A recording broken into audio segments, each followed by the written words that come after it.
professional lounge.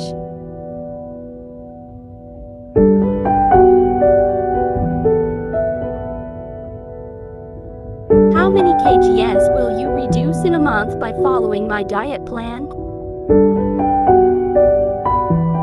Hi everyone, I am going to answer the most commonly asked question, which is how many kilograms I will reduce in a month by following your diet plan.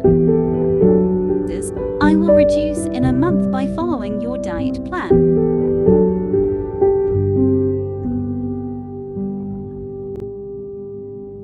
It's totally depends upon your metabolism, and the answer is, I don't know well. I know it sounds funny, but it's true. I can't tell you the exact figure.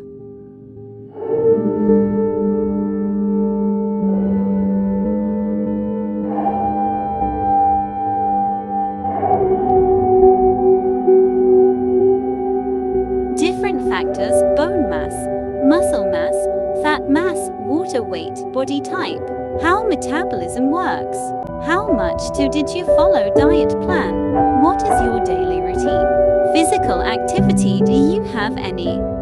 These different factors will decide how much weight can you reduce in a month by following diet plan. Thank you for watching.